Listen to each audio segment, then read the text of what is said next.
Shabbat Shalom and welcome back. It's a blessing to be here.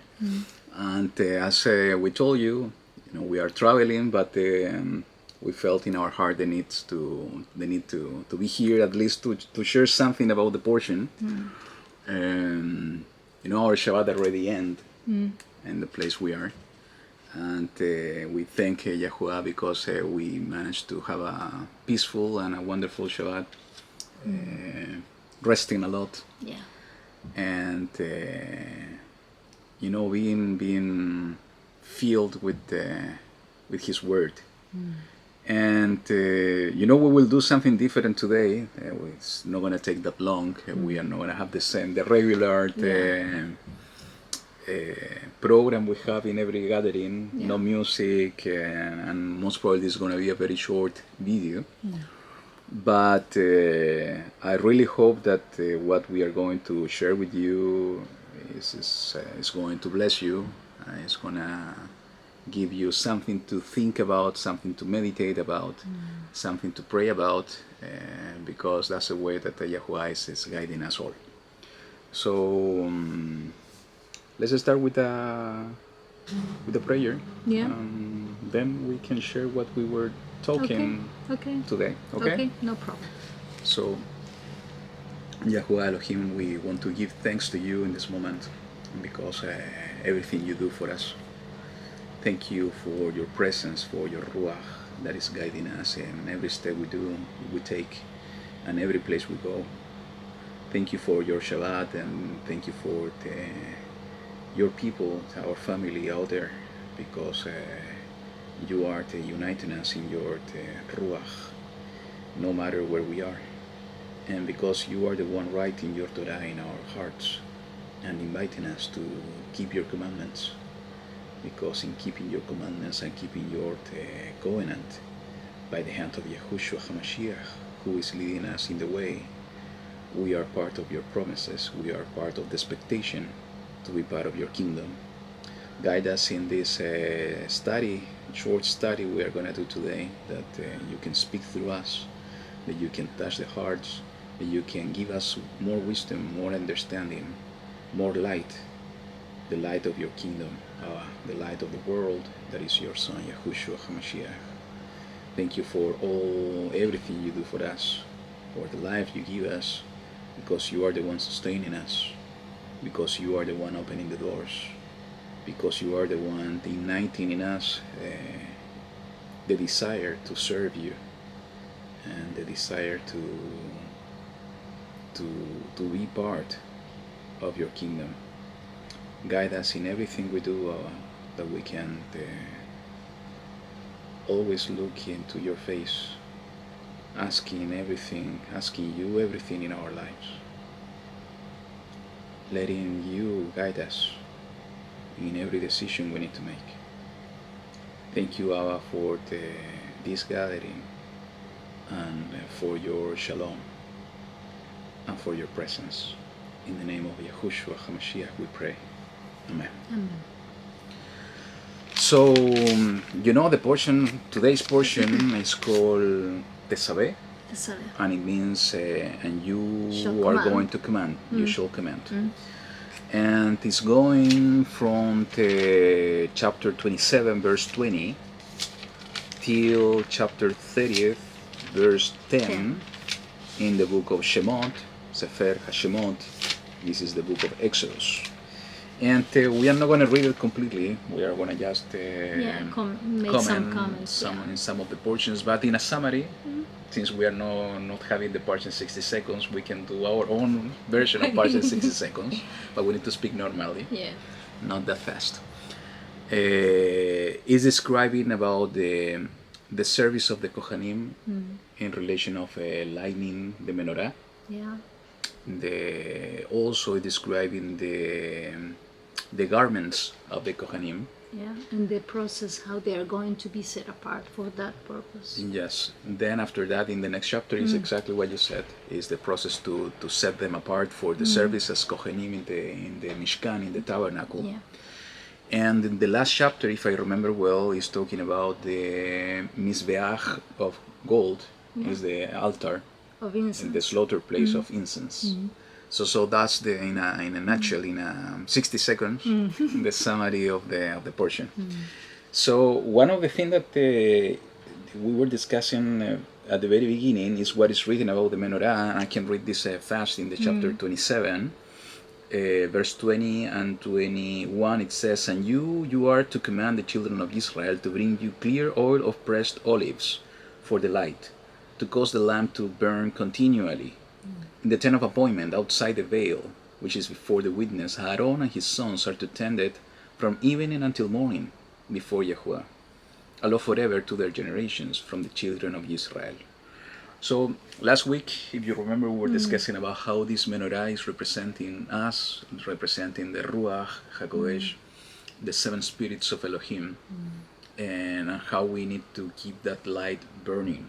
And this is part of the responsibilities of the Kohanim, to make sure that this is happening. And it mentions that needs to happen continually. We have a little bit of a debate, actually not a debate, it's a discussion, try to find out if it was burning 24/7 or just during the evening. It's during the night. During the night, Yeah. actually, during the night. It's not completely clear by reading just these passages if it was 24/7 and only during the night. But when we were reading the chapter 30th, in regards of the incense, it says in the verse, I think it's in the verse 7 and 8, it says that they are going to burn the incense in the altar of incense during the morning and also during the evening. And it says, in the verse 7, chapter 30th, "And Aaron shall burn on it sweet incense morning by morning. As he tends the lamps, he shall burn incense on it." So if we understand somehow, it says that when they are attending or preparing the menorah, they're going to burn incense. And preparing the menorah is supposed to happen, according to this passage, during the morning.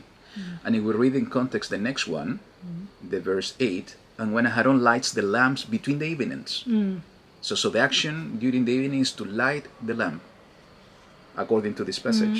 "He shall burn incense on it, a continual incense before YaHuWaH throughout your generation." So if we connect the two passages, it seems, again, it's not a conclusion, but it seems that they were preparing the lamp during the morning, and let them ready for the exactly, and preparing what we were discussing. The preparing, it took a lot of work somehow in order to do it, because they needed to clean it, they needed to put the new oil, and to replace the wick. I think it's called wick, maybe, in order to let the fire being lit up. But all that preparation was done according to our understanding of this passage during the morning, and in the evening they were lighting it up. Yeah. So why this is so relevant? Because it was the responsibility of the Kohanim to do so, and we are being called to be priests and kings. So it's up to us to keep that lamp ready with the necessary oil, to have this light continually, as is being specified here in Torah. It's up to us to have this light burning during the night. And you remember we were discussing about this interesting and how it's being mentioned that from evening until morning they needed to tend it. Yeah. And usually, at least in my experience, is when you have these close encounters with the Abba's presence and with the Ruach of Elohim, most of the times it's during the morning, during night, during the morning. I still remember when I was waking up at 3 a.m. and 4 a.m. in the morning, and you had similar experiences. And most probably most of you were having similar experiences in the past. Is when the Ruach is calling us, is when we have this kind of closeness to Abba. So somehow for me, when I was reading this passage, somehow it is connected to tending the lamp, making sure that our light, the light of the world, that is Yahushua in us, is burning, is lighting all around us. Now it says that it's a commandment to Israel to bring the oil. and the oil in order to get it. And today we have this experience. Yeah. And we were taking an olive. Yeah. It was totally black. Yeah. And I was pressing the olive. Directly from the tree. Yeah. Exactly.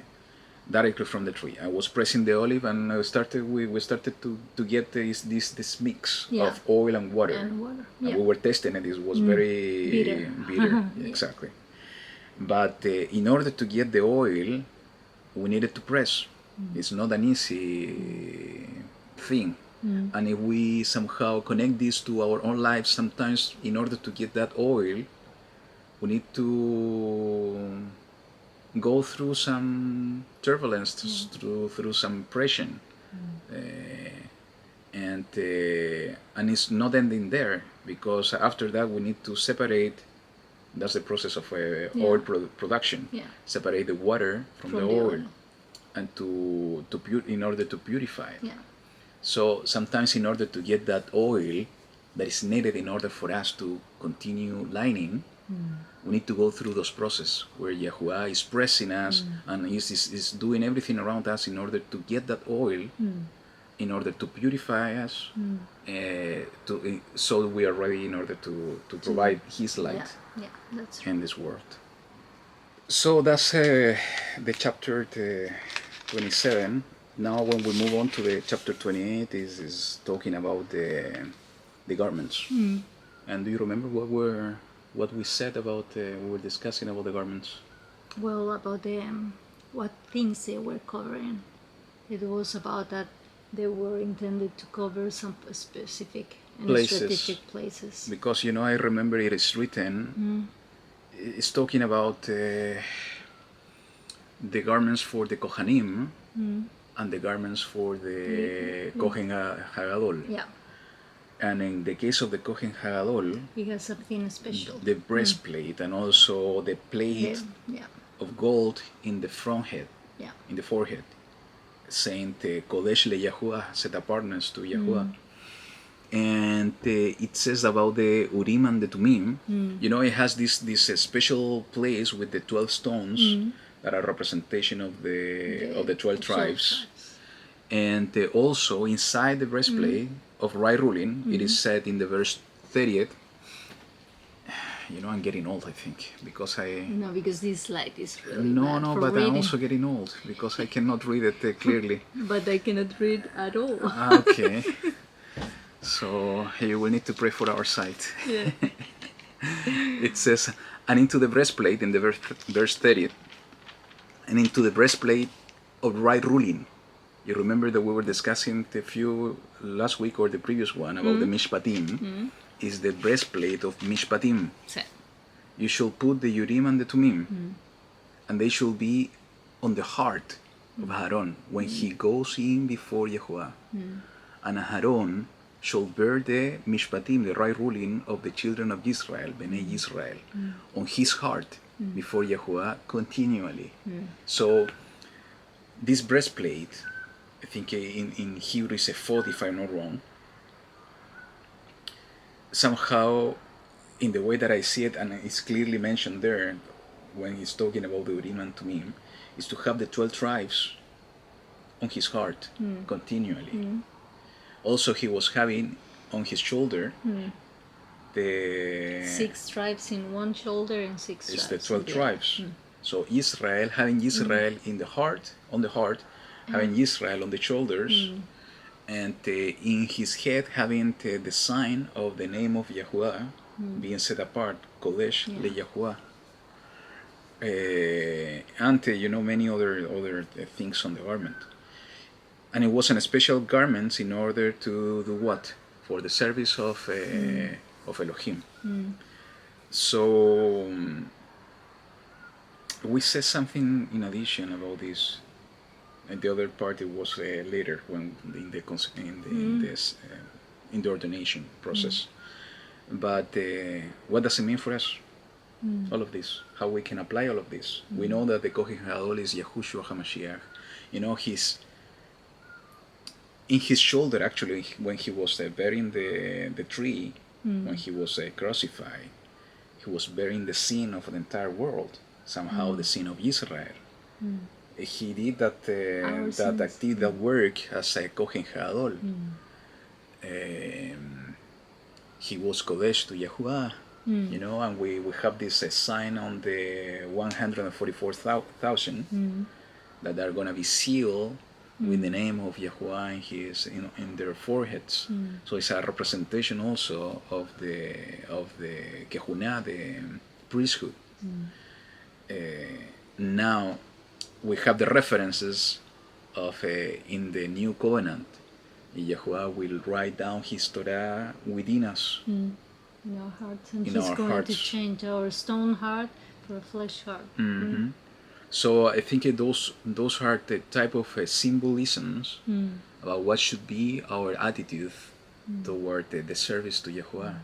Is to serve Him from our heart, understanding that Israel is part of the plan and the purpose of YaHuWaH. Something that I didn't told you when we were studying this, came to my mind, is that, okay, let's continue. We're having some Battery problems with the camera. But what I was saying is why Yahushua came to Israel, to the land of Israel. Why not other place in the world? He could go to Chile, for example, or to the US, to Europe. Why he came to Israel? Because I think, that remains the majority of the 10 tribes dispersed. The lost 10 tribes. No, because when he came here was only Yehuda. When he came to the land of Israel, was the tribe of Judah in his first coming, and the 10 tribes were already lost in all over the place, and he came for the lost sheep of the tribe of Israel, of the house of Israel. Why he didn't go and he didn't appear, was born in our place? Well, the entire thought process that I had because it's his tribe. Yes, it's a kind of reconfirmation. Is that, yes, one thing is what you said. It's because he came from the tribe of Judah. That's why he needed to be here. But the thought that came to my mind is the reinforcement of the role of Israel. According to the blessing, even. In order to bring restoration to the entire world, first needs to come the restoration of Israel. It's like from within, from inside. What do you mean? Like from the core. Like when you start healing, usually a wound is going to be restored from the inside, and then you have the borders and everything. Okay. But first it's going to be healed. So the core in this case is Israel in your metaphor. Yeah. Okay. Yep. So Israel is a fundamental piece, a key piece in the puzzle of YaHuWaH that needs to be restored first in order to bring the restoration to the world. YaHuWaH shows Israel as a special people. If you remember, it is written even I think in this book in Exodus, in Shemot, as a special nation, a nation of priests and kings.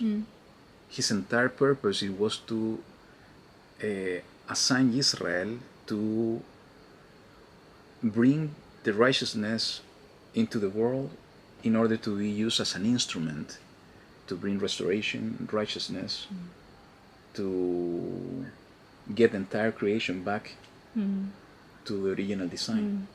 So I don't remember why I was thinking on this, because he's working in Israel now. He's, the fullness of the nations is in order to restore Israel.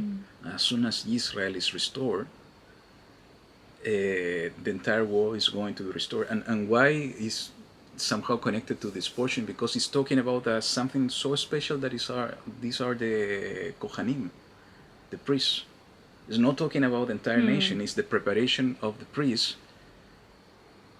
Somehow in the example that I'm talking is the restoration of Israel in two levels, in the level of the priests are the representation of within the nation of Israel. Israel is a kind of a nation of priests and kings within the entire world. So is the restoration of Israel in order to serve the purpose in YaHuWaH. So as Israel, in the same thing, in the parallel of the Kohanim and the high priest, is to have the Torah, the tribes, the covenant, because that's a representation in my view of the 12 stones is the covenant with Israel. In the heart is Torah, and to be set apart to YaHuWaH in order to serve Him. Yeah.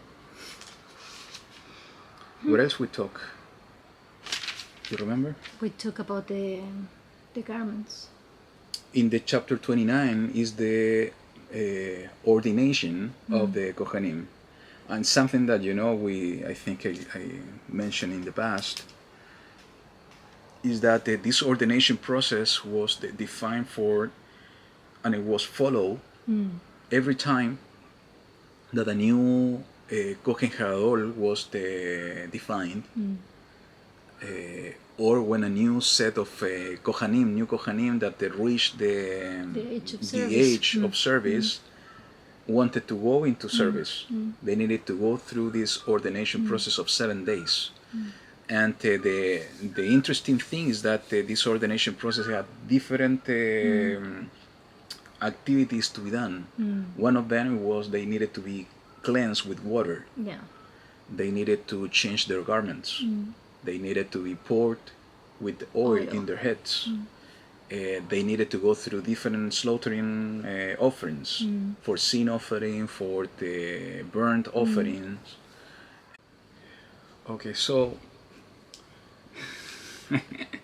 it's a little bit of funny. The battery is going out, but we were talking about the process of the Kohanim and the ordination, that they needed to go through different process. We talk about the cleansing through water, the changing of garments, is the oil in their heads.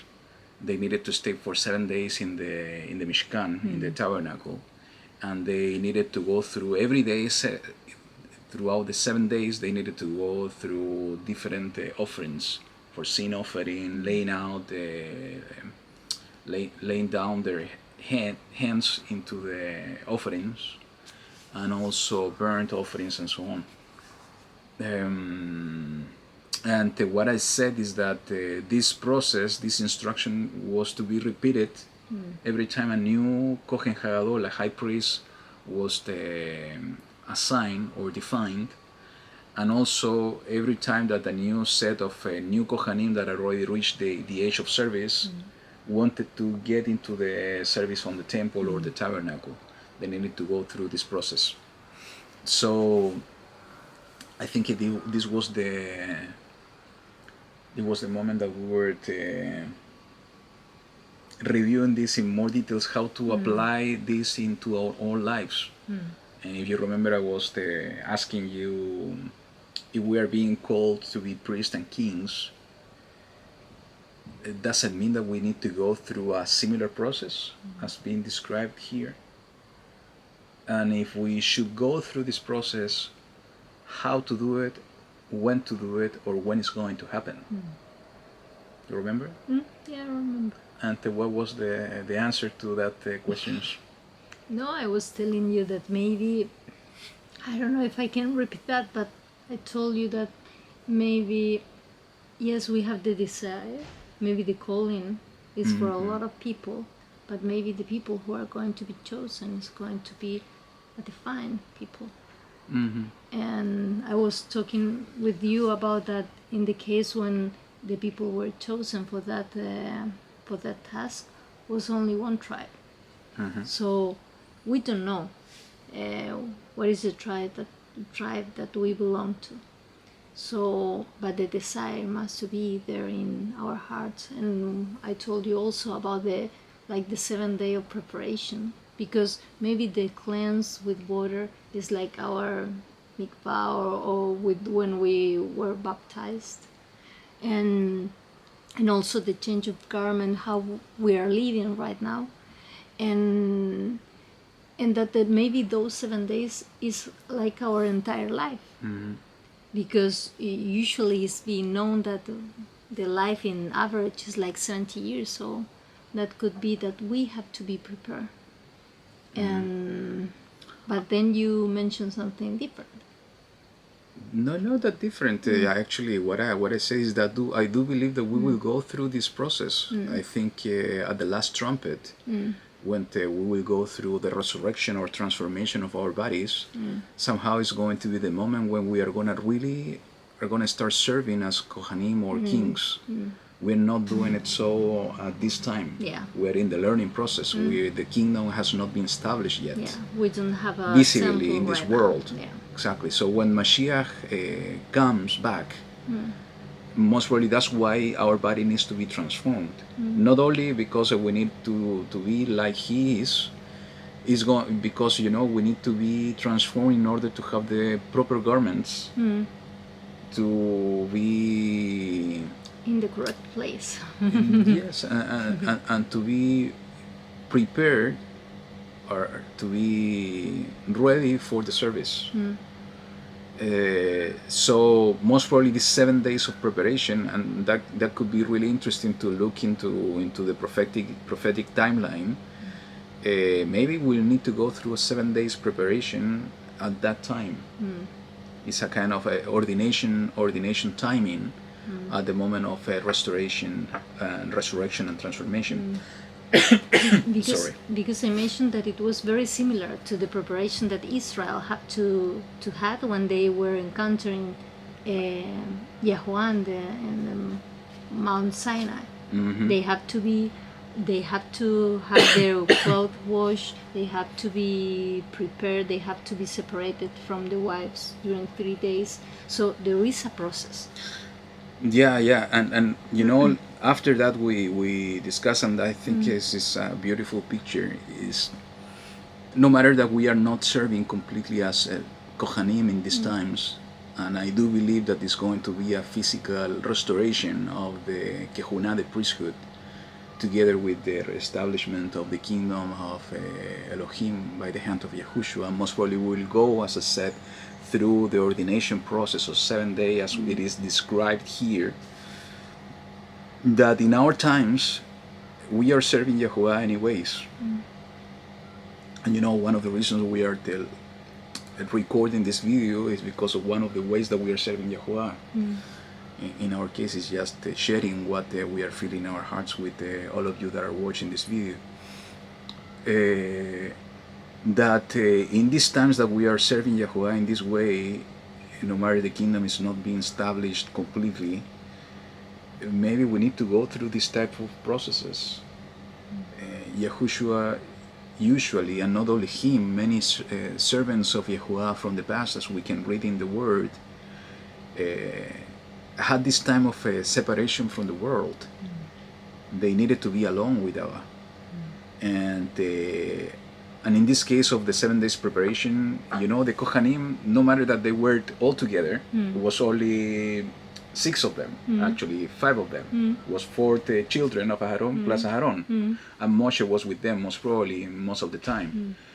So it was a small group of people with the same mindset, with the same purpose, completely isolated from the society, completely isolated from the day-to-day. They were in the middle of the camp, but they were inside the Mishkan. So they were somehow, as I said, isolated from the rest of the people. And this is exactly what Yahushua used to do time to time. He was recharging somehow, to put an example, he was recharging his batteries before going into the service. So maybe this is something that we need to do every time that we are getting into the way of YaHuWaH. Maybe in this case we need to do it more than once, no matter that the instruction for the Kohanim was once in a life. Maybe in this type of preparation we need to do it more than once. At least we need to do it once. Is to have this maybe these 7 days of separation from the world in order to begin with the purpose that YaHuWaH has for our lives. You told me, you remember when we were talking about this, Yahushua, before initiating his ministries, his service, he went to the wilderness and spent 40 days fasting. And then when he completed the 40 days fasting, it is written he came in the power of the Ruach of Elohim, talking about the kingdom that has come and healing the sick and so on. So maybe we have not done it, we should do it. And not to talk about myself, but if you remember, I went through a kind of process like that.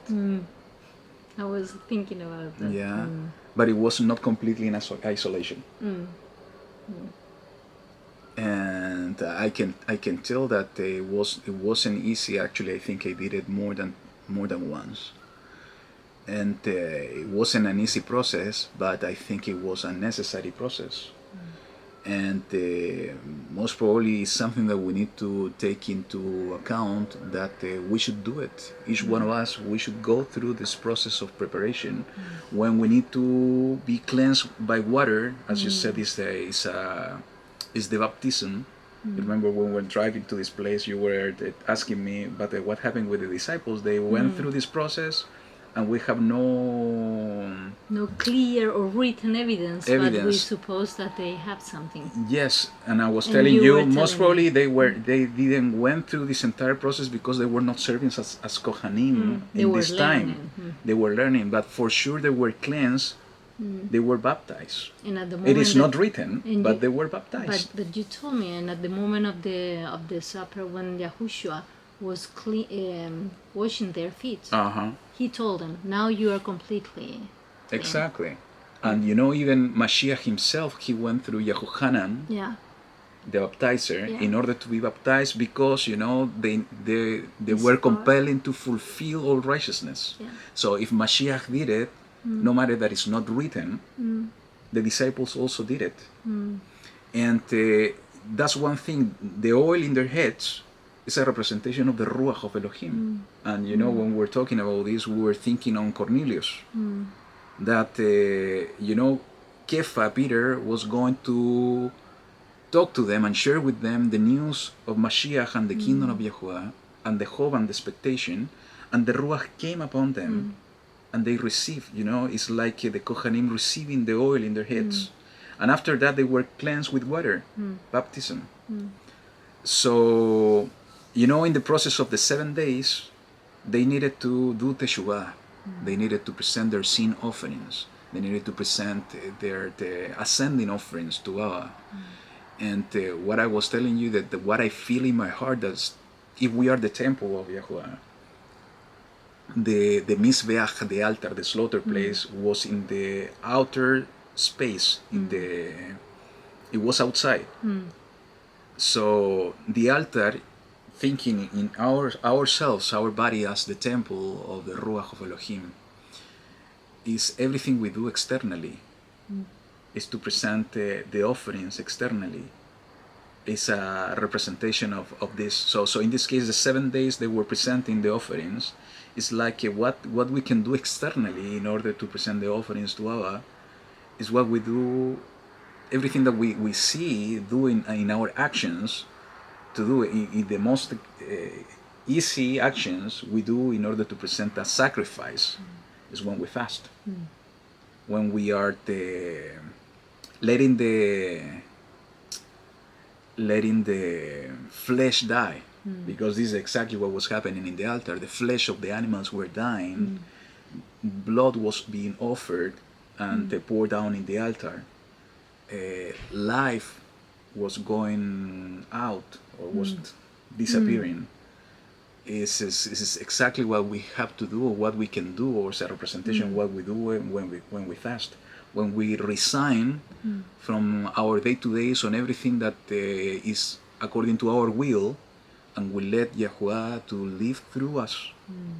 So maybe during this isolation and preparation process that we need to do at least once in a life, we need to do this kind of a living sacrifice.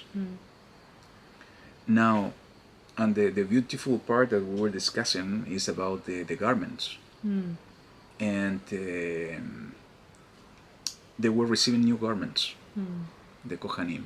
So how is a representation of the new garments in this case, in the examples, and how we are trying to understand this process in our times for us as the children of Elohim? Is what is the garment? Yeah, It's something to cover us. and What to else? and to protect.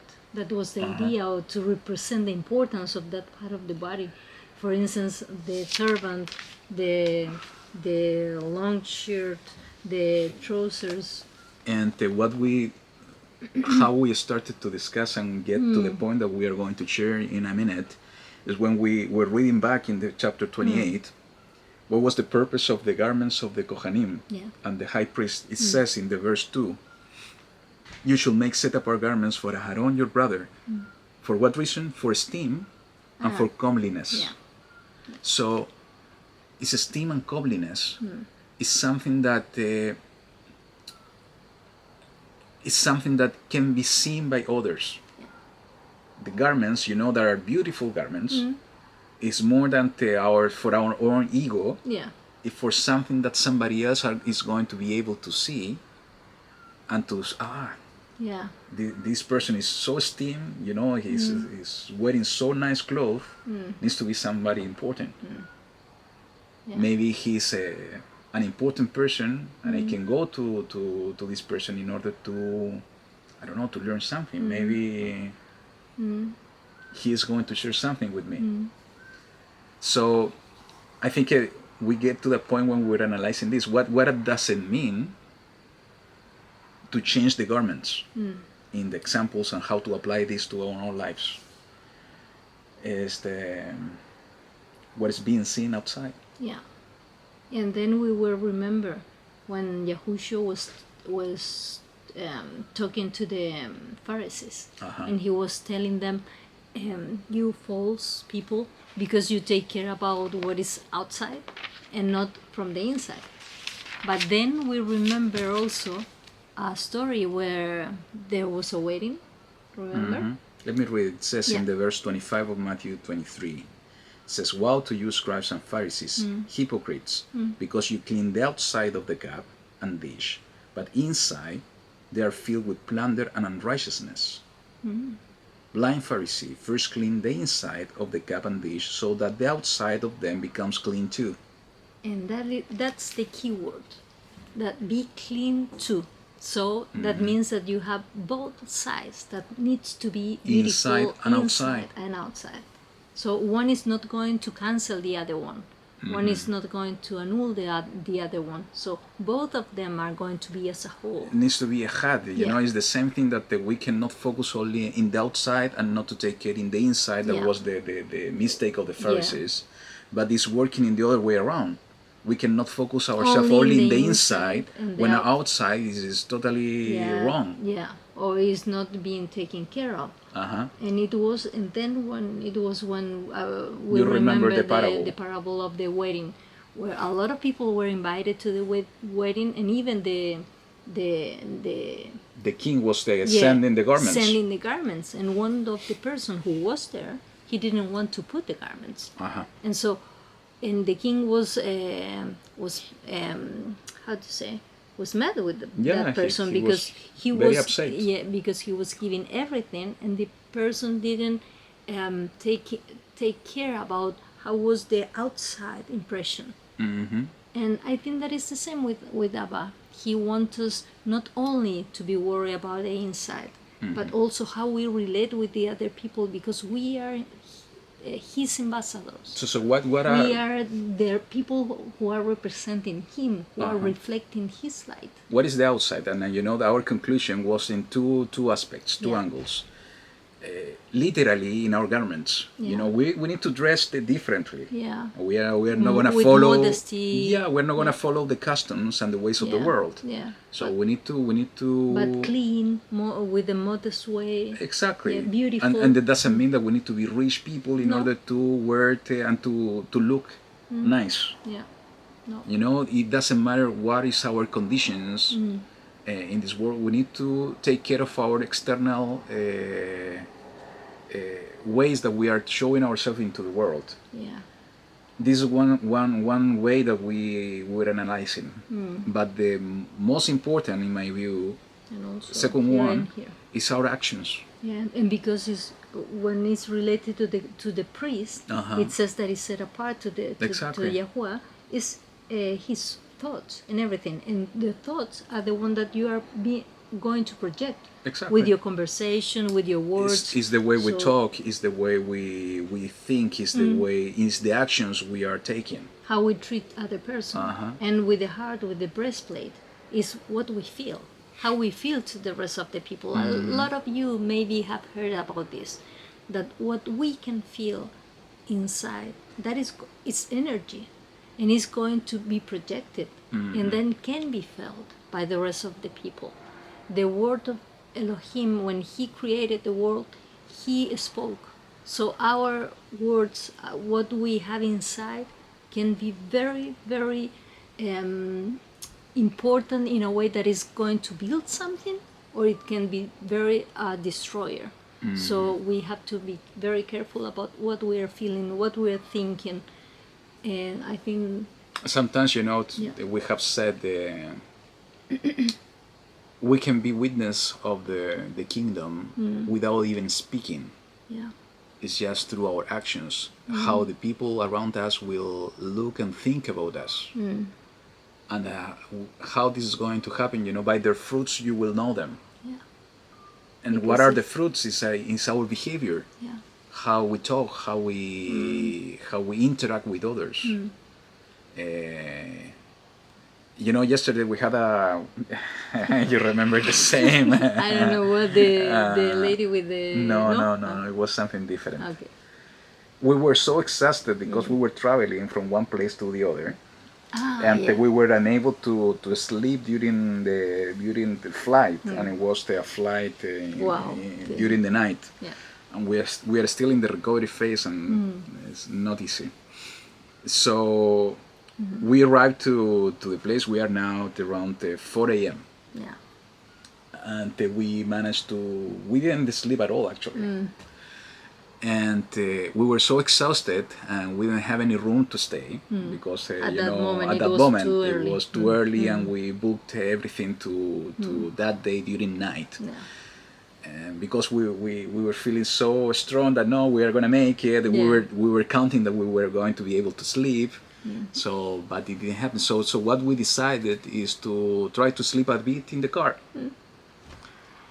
Actually, we did it in two different places. The first one was in the open parking In the airport. lot At the airport. and we were freezing actually because it was very Yes, cold. yeah. And then we went to a parking space in a building, and we were sleeping. And Yeah. one moment, actually, I didn't hear No? the knocking on the door.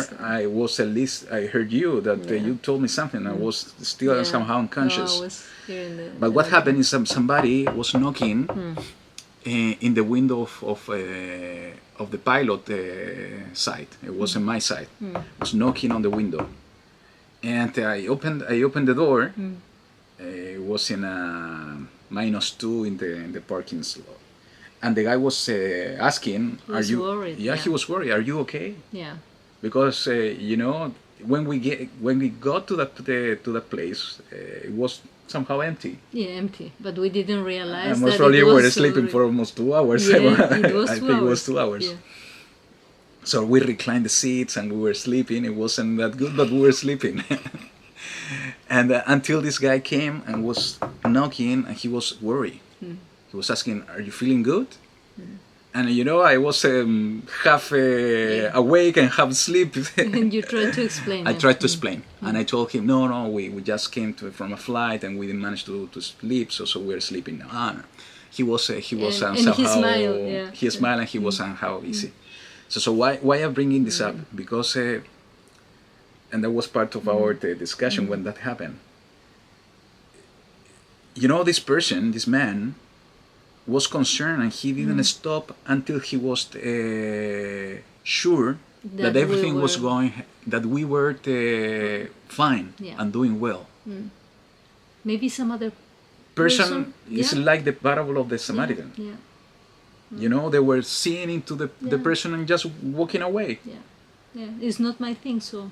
So that's a kind of garment. Yeah. Is his action. He saw something not usual. He saw two people that they worked inside a car, and he thought maybe they're not feeling well, maybe they need help. Yeah, maybe, I don't know, they pass away or something. And he, yeah, most probably, poor guy. Yeah.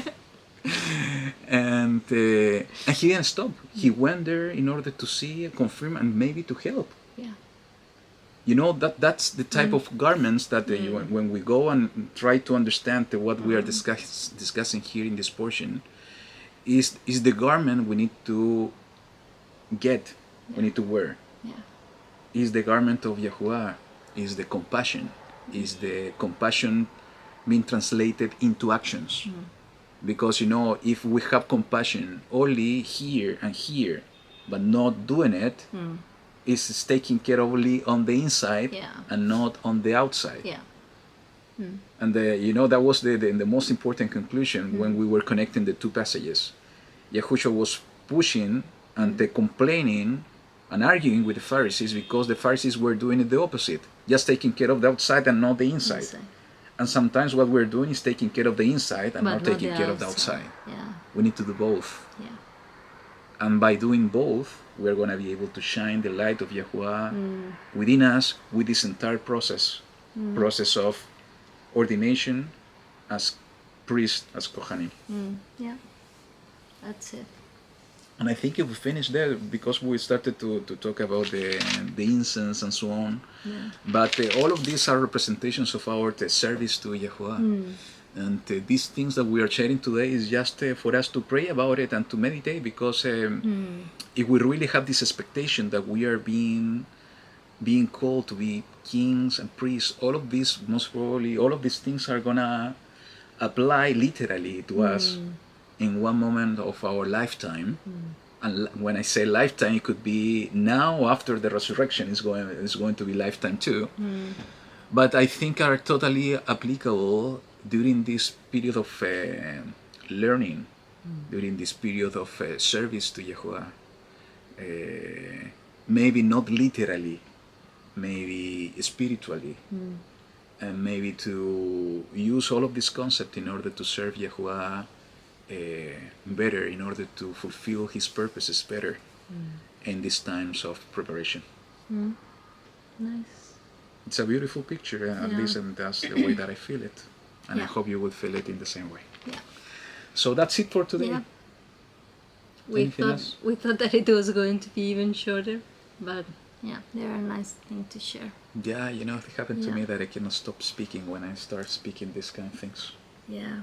No, that the only thing that I want to add is that we have to take care about our spirit, because I remember the other situation, the situation when we have a kind of dialogue with a lady in the street, and I just noticed. No, I remember. It was like in 1 second, the few words that she said was changing my humor. Remember, and you told me take it easy, be calm and everything. And it was the first time, and I'm not lying at this, it was the first time that I felt that I want to do something to her, and that's bad, because we know that we are being called to be peaceful people, to be, I don't know, to put the other cheek. Though we have been talking about this lately, and I think there is a different, or the more not different, more expanded interpretation of that, and maybe we should cover this. It's not a fully we have not fully understand yet, but maybe we can share the discussion about this topic. Yeah, about the how to love those that hate YaHuWaH, about loving our enemies and our those ones that are persecuting us. I think it has a more expanded understanding. Yeah.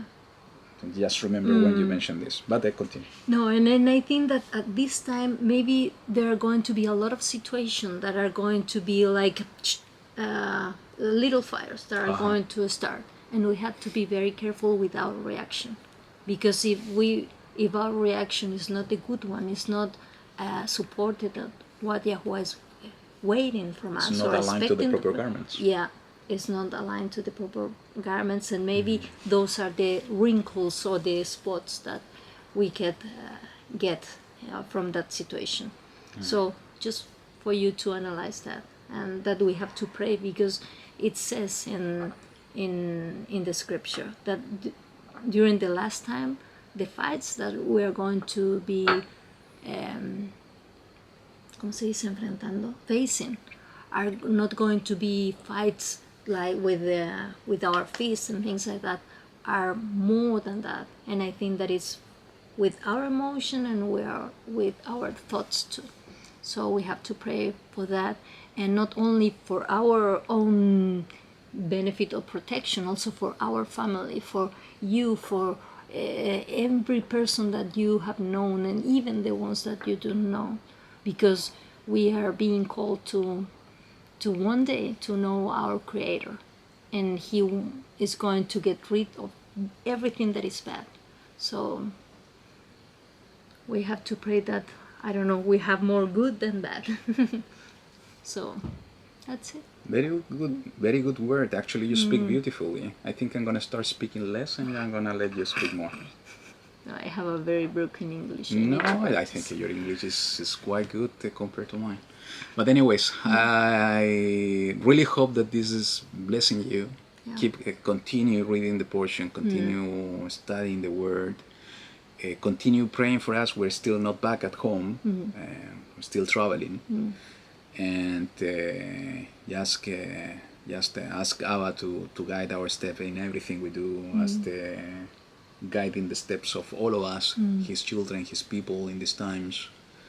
We need to pray more in these times of trouble, in order for Him to really manifest Himself with His presence in His Ruach in this time. And we need to prepare ourselves, as we were discussing. You know, the Kohanim were being prepared before starting the service. I think our time for fully serving YaHuWaH is coming soon. We have been serving Him a lot somehow, in times to times, but now I think in these times is coming a moment when we need to make important decisions in our lives. And part of those decisions is to serving YaHuWaH completely with all of this, our entire being. Yeah. And in the same way that the Kohanim were being prepared in all these aspects that we were talking today, even before getting into the Mishkan to start the service, I think it's time for us to do this type of preparation. For that time is coming soon, and we need to be fully prepared in order to bring into this world the service and the presence of YaHuWaH in preparation of the way for the return of our Mashiach, our King. So continue having a blessed Shabbat, and see you next week. Yeah, and we're going to share this, but only like a wish that we have in our heart. We hope until the days arrive that when we can give a very big hug to each of you. Yeah. We will work for that, actually. Yeah. It's a part of our plan. Yeah. I'm not gonna speak. I'm gonna say anything else, but pray about it. Yeah. Maybe we will have that opportunity and that blessing. So nice to share this time with you. YaHuWaH be with you all. Yeah. Keep us in your prayers, and we are praying for you all as well. Yeah, everyone. So Shabbat Shalom. Shabbat Shalom. See you next week. Bye. Bye.